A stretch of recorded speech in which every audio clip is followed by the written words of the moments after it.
Imaginemos por un segundo estar bajo un diluvio torrencial acá en Misiones, con el agua tapando las rutas, la humedad pegajosa que literalmente no deja respirar y los productores rogando que pare un poco para poder meterse a la chacra. Sí, una postal súper complicada para el lago. Totalmente. Pero, a ver, en el mismo exacto momento, uno mira las fotos de las cataratas del Iguazú y se encuentra con unos paredones de piedra desnuda, o sea, completamente secos. Claro, es una contradicción visual que te deja sin palabras. Y hoy vamos a desarmar cómo es posible esta locura geográfica y cómo esta misma contradicción brutal, digamos, donde a unos los tapa el agua y a otros les cortan el grifo, se refleja milimétricamente en los números, en la política y en el bolsillo de cada familia. Exacto. Bienvenidos a este análisis a fondo del panorama de noticias por ahora Misiones Noticias. Hoy, 16 de abril de 2026, nos metemos de lleno a entender las maquinarias invisibles que hacen funcionar a nuestro país. Y bueno, empecemos por lo más inmediato, el cielo sobre nuestras cabezas. Y es un cielo que hoy, digamos, marca el ritmo de absolutamente todo en la región. Porque, a ver, el clima no es el telón de fondo de la noticia, es el actor principal de la economía misionera. Tal cual. Misiones hoy amanece pasada por agua. Tenemos un frente frío avanzando con muchísima inestabilidad. En la zona sur, por Posadas, estamos con temperaturas de 20 a 25 grados, pero con una humedad del 85%. Un horno. Sí. Y el asfalto es un jabón, hay que tener mucho cuidado. Si uno se va a la zona centro, a Oberá y alrededores, la humedad rompe la barrera del 90%. La sensación térmica te sofoca a pesar de la lluvia. Claro, no hay alivio. Ninguno. Y arriba, en la zona norte, Iguazú y San Pedro, hay alerta directa por tormentas eléctricas y un 80% de probabilidad de precipitación.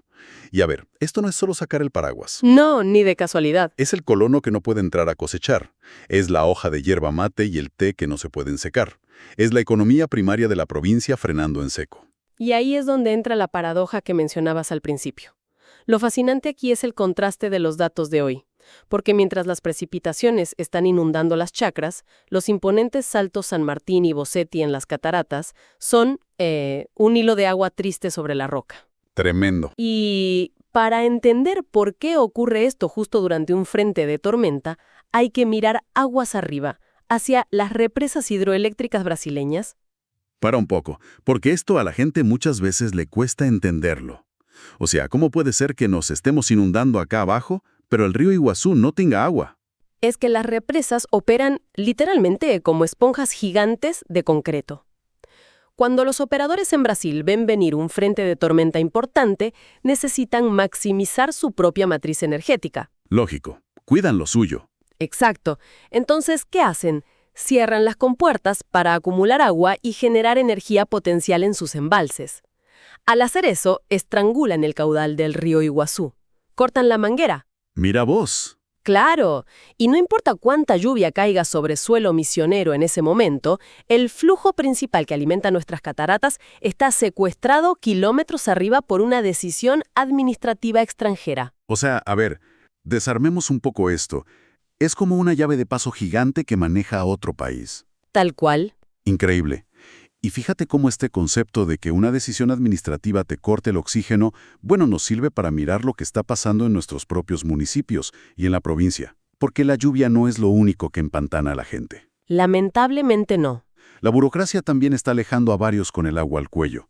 Tenemos una página policial e institucional hoy que exige leerse con muchísima atención. Totalmente. Los incidentes que documentan las fuentes hoy revelan una tensión institucional y social muy palpable en la Tierra Colorada. Empezando por la angustia social pura. Hay noticias muy sensibles. En El Dorado detuvieron a un dirigente político por presunto abuso sexual. El famoso caso Peyer sigue su curso con el acusado intentando sostener una coartada. Y en San Pedro hay una alerta gravísima. Sí, una comunidad entera está en alerta por una denuncia contra un maestro por presunto maltrato a sus alumnos. Son cosas que, digamos, rompen la confianza del vecino. Desgarran el tejido social, sí. Exacto. Pero después pasas del ámbito penal al administrativo, a los municipios, y te encontrás con un nivel de improvisación que asusta un poco. Mira lo de la tienda de ropa Leute acá en Posadas. Ese caso es de manual. La municipalidad los intima por una supuesta deuda impositiva de 190 millones de pesos. Uno se imagina el infarto del dueño al recibir ese papel, y unos días después salen a decir, no, disculpen, la deuda es de 8 millones. A ver, es un salto cuantitativo que desafía toda lógica. Pasar de 190 millones a 8 millones no es un error de redondeo, no es un cero de más. Y la mecánica detrás de esto es lo que paraliza a la economía local. ¿Pero por qué pasa esto? O sea, ¿cómo llegamos a ese número delirante? Muchas veces estos errores surgen cuando los sistemas estatales cruzan la facturación bruta nacional de una empresa en lugar de calcular el margen de ganancia operativa real en ese municipio específico. Cruzan peras con manzanas. Claro, el sistema asume arbitrariamente una deuda monumental, se emite la alerta, se pueden llegar a congelar cuentas bancarias por eso, y el comerciante tiene que paralizar su negocio, poner abogados para ir a litigar y demostrar que el Estado se equivocó. Es decir, sos culpable y deudor millonario hasta que logres demostrar lo contrario. Exacto. Te frenan la empresa de un día para el otro. Y lo más triste de todo es que mientras la energía y los recursos se gastan en estas burocracias absurdas, las emergencias estructurales reales de la provincia van quedando en un segundo plano. Totalmente. Porque, a ver, tenemos cosas hermosas para celebrar hoy, ojo. Jardín América está cumpliendo 80 años. La queridísima Escuela 341 en Terciados Paraíso festeja 74 años de historia. Hitos súper importantes para la comunidad. Ni hablar. Pero yo me pregunto, ¿acaso los problemas burocráticos están tapando emergencias reales? Porque, ¿cómo festejamos la escuela cuando el informe educativo nos dice que el ausentismo escolar actual hace que los chicos pierdan, en promedio, más de un mes entero de clases al año? Es un dato alarmante. Un mes de contenido perdido. Sí. Y a eso súmale la alerta en los hospitales del norte misionero, que ya están viendo un aumento altísimo de enfermedades respiratorias antes de que empiece el invierno. Y el golpe final a la estructura productiva porque la Confederación Intercooperativa Agropecuaria, CONINAGRO, acaba de encender, digamos, la luz de alerta máxima, el semáforo rojo para la producción de mandioca. Y expliquemos bien qué significa caer en ese semáforo rojo, porque no es solo una advertencia, muchas veces es una sentencia de quiebra para el productor de la zona. Exactamente. El semáforo rojo de CONINAGRO mide la rentabilidad y funciona prácticamente como una tenaza. Por un lado de la tenaza tenés los costos de producción, o sea, los fertilizantes, el combustible para el tractor, los peajes, todo eso está dolarizado o sube al ritmo de una inflación descontrolada. Claro, no te perdonan una. No, y por el otro lado de la tenaza tenés el precio de venta en tranquera, que está completamente estancado porque, a ver, el consumidor final en la verdulería o el súper no tiene poder adquisitivo para convalidar más aumentos. La gente tiene un peso más en el bolsillo. Tal cual. Entonces, cuando la tenaza se cierra, el margen de ganancia se hace negativo. El productor está literalmente pagando plata de sus ahorros por el privilegio de ir a trabajar a su propia chacra. ¡Qué locura! O sea, acá hay una fuga en el sistema entonces. Porque si el colono que siembra, cosecha y produce la comida está vendiendo a pérdida y fundiéndose, ¿dónde se está acumulando el capital en este país? Es la gran pregunta. Es que si seguimos la ruta del dinero, acá es donde la cosa se pone realmente interesante, porque tenemos que levantar la vista hacia Buenos Aires. Las noticias nacionales de hoy nos presentan un contraste que roza lo cinematográfico. Sí, si conectamos esto con el panorama general, lo que vemos es una disonancia cognitiva tremenda entre la macroeconomía o el ajuste y los privilegios y las finanzas personales de ciertos funcionarios. Hablo del jefe de gabinete de la Nación, Manuel Adorni, y la investigación formal por enriquecimiento ilícito que está documentando el fiscal Gerardo Policita. Porque, a ver, mientras el productor de mandioca cuenta las monedas, resulta que el funcionario hizo un viaje a Aruba con toda su familia a principios de este año. Un destino bastante exclusivo. Y carísimo. Los pasajes salieron $5,800. ¿Y sabes cómo se pagaron? En efectivo. En efectivo. Billetes uno arriba del otro. Pero la cosa no termina en la playa, digamos. Estamos hablando también de la compra y refacción de un departamento de 150 metros cuadrados en el barrio porteño de Caballito. Y lo que la Fiscalía investiga ahí es la mecánica de la operación, que involucra lo que en la jerga financiera y judicial se llama triangulación.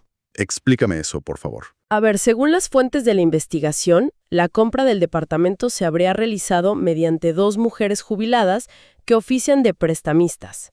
Intervienen en los papeles un hijastro y el hijo de una de ellas, que, y acá está el punto clave, casualmente pertenece al círculo de confianza del funcionario. Qué casualidad, ¿eh? Es una arquitectura legal, digamos, diseñada específicamente para que el beneficiario final de la propiedad no deje sus huellas digitales en la transacción inicial. Claro, para no aparecer en los papeles desde el día 1. Y, a ver, si alguien es un laburante o un jubilado que está escuchando esto desde su casa y se pasa todo el día escuchando el discurso oficial de que no hay plata, del ajuste doloroso pero necesario, Sí, la austeridad. y de repente ve estos viajes a Aruba en dólares billete y triangulaciones inmobiliarias de lujo, la disonancia cognitiva de la que vos hablabas se siente más bien como una burla directa a la cara. Totalmente. Porque, a ver, la disonancia cognitiva, en términos psicológicos, es esa angustia o tensión mental que experimentamos cuando nuestra realidad empírica choca de frente con nuestras creencias o, en este caso, con el relato que nos exigen creer. El sacrificio. Claro, el Estado exige un sacrificio espartano a la sociedad, pero al mismo tiempo exhibe opulencia. Y la reacción natural de la gente frente a esa fractura es salir a protestar. ¿Qué es exactamente lo que está pasando hoy en la puerta de ese mismo departamento en Caballito? La organización Barrios de Pie le está montando una olla popular en la vereda a Adorni, porque mientras él supuestamente decora su piso, el gobierno cerró el programa Volver al Trabajo. Un impacto social enorme. Sí, dejando a casi 1 millón de personas de la economía popular sin un solo ingreso.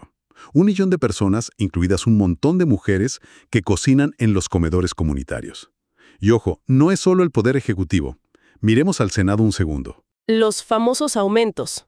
La vicepresidenta Victoria Villarruel avaló aumentos que llevan la dieta de las categorías más altas de los senadores a 3.600.000 pesos mensuales. Y para poner esa cifra astronómica en una perspectiva terrenal, miremos el último estudio del Frente de Sindicatos Unidos, el FRESU, que agrupa a los gremios para medir el costo de vida real en la calle. ¿Qué dicen los números ahí? El FRESU estipula que una familia trabajadora necesita 2.800.000 pesos solo para no caer en la pobreza y lograr cubrir sus necesidades básicas. O sea, un senador cobra casi 1 millón de pesos más por mes de lo que necesita una familia entera para sobrevivir. Es increíble. Sí, y la contracara de eso es aterradora, porque el 70% de las familias argentinas hoy están endeudadas. Defensa de Consumidores, en el Congreso, avisó que el gran negocio financiero de este año es lisa y llanamente la refinanciación de las tarjetas de crédito de las familias. Cobrándoles unas tasas usureras, me imagino.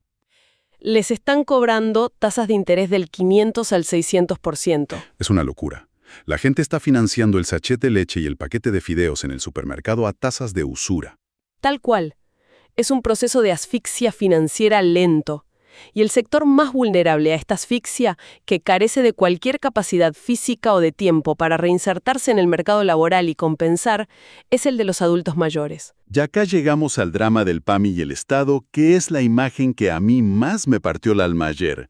Jubilados movilizados en Avenida Corrientes, cortando el tránsito para pedir algo tan pero tan básico como que les devuelvan los medicamentos gratuitos del PAMI. Una emergencia de salud pública. Y a la par de eso, los médicos de cabecera del PAMI acaban de terminar un paro nacional de 72 horas por culpa de la resolución 1107. Y te digo, esta resolución es un caso de estudio perfecto sobre cómo el Estado maquilla un recorte brutal para que parezca otra cosa. Si uno lee el título de la resolución 1107, parece una excelente noticia. Dice que el pago por afiliado que recibe el médico aumenta de 946 pesos a 2.100 pesos. Sin embargo, el colegio médico está de paro porque dicen que les están reduciendo el sueldo a la mitad. ¿Cómo funciona esta matemática perversa? O sea, ¿dónde está la trampa? La trampa está en la letra chica, en la estructura de facturación que no se cuenta en el titular. Antes, el médico cobraba esos 946 pesos como un honorario base, mensual, nada más. Pero además, cobraba una serie de suplementos por cada práctica real que hacía. Ah, claro, extras. Exacto. Un extra por consulta en el consultorio, un extra si hacía una visita domiciliaria, un extra por actualización y formación profesional. Todo eso sumaba un ingreso real que rondaba los 4,000 pesos por paciente. Bien. La nueva resolución eleva la base a 2,100, pero elimina absolutamente todos los suplementos. Ah, entiendo. Te suben el piso, pero te demuelen el techo. O sea, cobras 2,100 pesos y nada más, vayas a la casa del abuelo, lo operes o lo atiendas 1,000 veces en el mes. Te recortaron el 50% del ingreso real de un plumazo. Exactamente. Te congelan el ingreso máximo. Y la justificación ideológica de este recorte quedó cristalizada en una declaración muy polémica del propio ministro de Salud, Mario Lugones.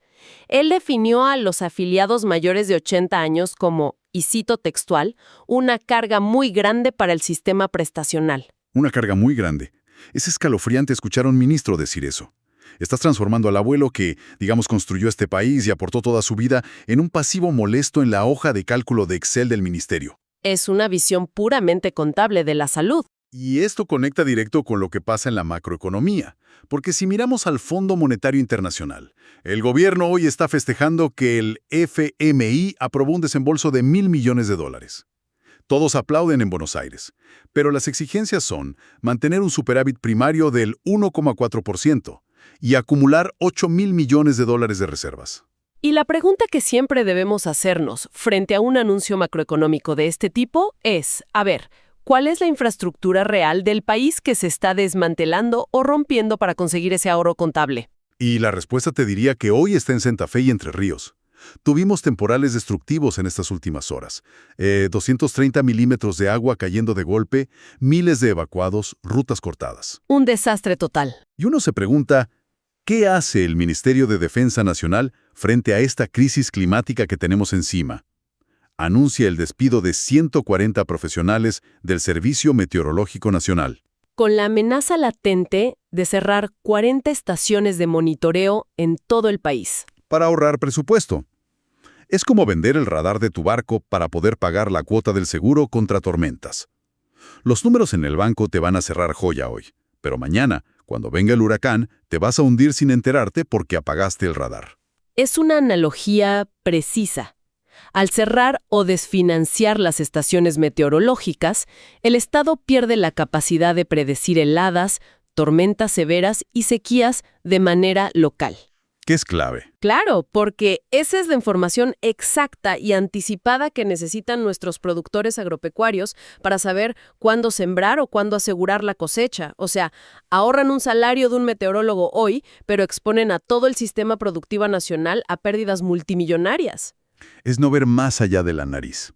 Bueno, frente a todo este panorama, donde el sistema parece soltarle la mano a la gente en varios frentes, quiero que hagamos un giro hacia la página deportiva. Para aliviar un poco también. Viene bien, sí. Y no lo digo por una cuestión de frivolidad o de evadir los temas, sino porque históricamente en Argentina, cuando el Estado y la economía te empujan al precipicio, el deporte es la red que te ataja. El deporte opera como la última frontera de contención social, sin ninguna duda. Y el ejemplo más brillante de esto lo tenemos hoy en el Chaco. Los murciélagos, nuestra queridísima y súper galardonada selección argentina de fútbol para ciegos, está haciendo su concentración en resistencia liderados por el inmenso capitán Ángel Deldo. Y aquí es donde el análisis se vuelve profundo, porque nos plantea una pregunta fundamental sobre la resiliencia. ¿Qué representa el deporte paralímpico en el contexto de ajuste que acabamos de describir? A ver, contame. Representa la resiliencia estructural pura. Para una persona con discapacidad visual, en una región muchas veces golpeada por la pobreza y sin subsidios estatales fuertes, el acceso a la infraestructura es casi nulo. Entonces el equipo, la selección, el club de barrio se transforman en el Estado que no está. Qué fuerte eso. Sí, porque proveen la logística de los viajes, la nutrición adecuada, el apoyo psicológico y sobre todo el sentido de pertenencia. Es la comunidad misma organizándose para superar la adversidad estructural de un país. Es el triunfo de la voluntad colectiva sobre la falta de recursos. Un orgullo total. Los murciélagos. Y obviamente el fútbol tradicional también aporta su granito de arena para alegrar la semana del hincha.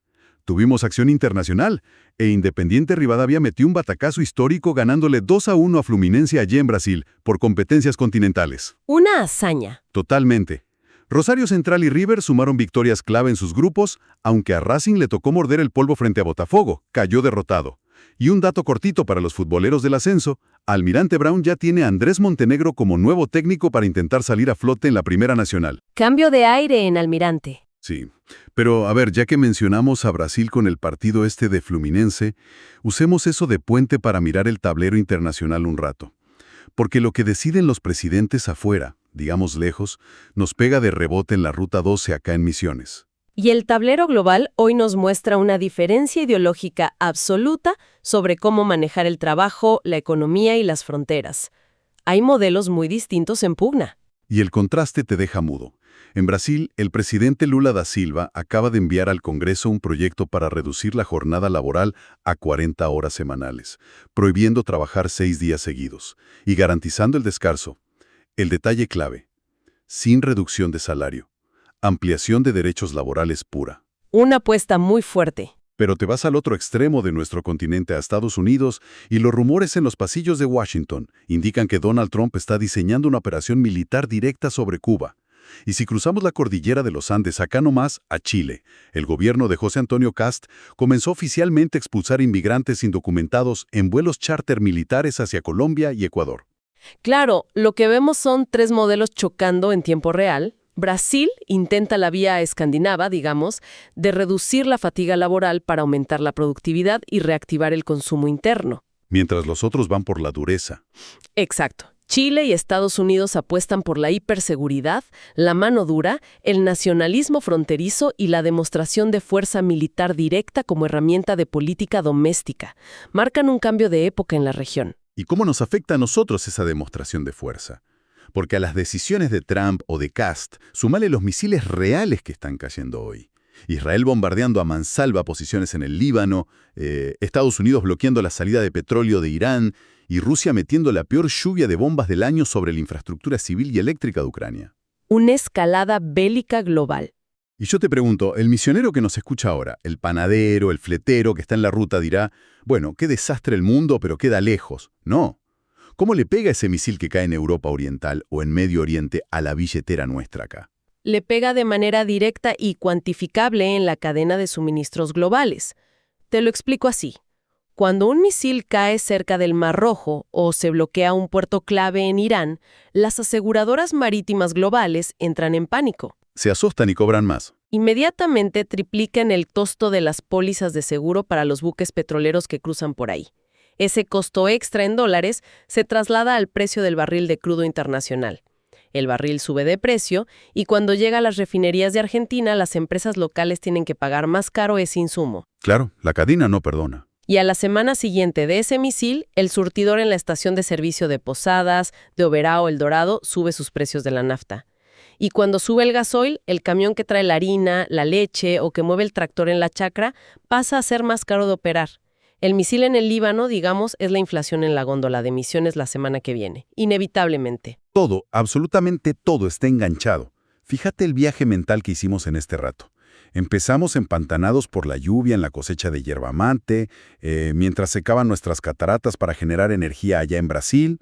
Entendimos cómo un cero de más en una deuda municipal o la eliminación de los extras del PAMI te hunden económicamente. Vimos el contraste nacional también. Claro, vimos a un funcionario pagar sus vacaciones en el Caribe con dólares en efectivo, mientras el FMI te obliga a echar al tipo que maneja el radar del clima para ahorrar. Y terminamos trazando la línea invisible pero real entre una guerra en el otro lado del mundo y el surtidor de nafta de tu barrio. Entonces, ¿qué significa todo esto en el fondo? Bueno, esto nos empuja a una reflexión final que creo que es obligatoria. Hoy vivimos en el pico absoluto de la hiperconexión tecnológica. Las fuentes de hoy nos demuestran que, por un lado, podemos ver en tiempo real los documentos fiscales de un departamento triangulado por políticos y, al mismo tiempo, los padres en las escuelas están recibiendo amenazas de tiroteos falsos en los grupos de WhatsApp al instante, generando niveles de pánico masivo. Sí, la ansiedad a flor de piel todo el día. La información fluye a la velocidad de la luz, pero la pregunta para que nos quedemos masticando es, ¿qué hacemos con esta avalancha de datos? Estamos usando esta visibilidad sin precedentes para exigir que los sistemas sean transparentes, para pedir que la burocracia no asfixie al comerciante y que el PAMI no abandone al abuelo.